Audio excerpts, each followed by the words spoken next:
హాస్పిటల్లో వచ్చి ఉన్నామండి. హాస్పిటల్లో వచ్చి ఉన్నాము, ఎవరికి కాలేదు ఏంటి అని వెళ్ళి చూడగానే ఆ పిల్లకి శవంనే హాస్పిటల్లో తెచ్చారండి. అసలు వాటిని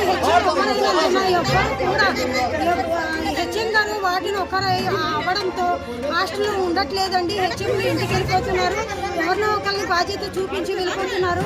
హెచ్ఎం వాడిందే ఇది నిర్లక్ష్యం అండి. ఖచ్చితంగా ఇటువంటి టీచర్స్ హెచ్ఎం కానీ వాడిన కాడి ఇలాంటి స్కూల్లో పనిచేయకూడదండి. వాళ్ళ నిర్లక్ష్యం వల్ల ఇటువంటివి జరుగుతున్నాయి సంఘటనలు. ఆ పిల్ల శవాన్ని హాస్పిటల్ తీసుకొచ్చి ఇలా బాగాలేదు అని చెప్పడం జరిగిందండి.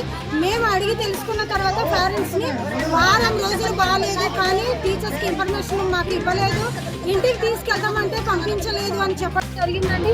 మార్నింగ్ కూడా వాళ్ళ తల్లిదండ్రులు వచ్చి పర్మిషన్ అడిగినా పంపించలేదు.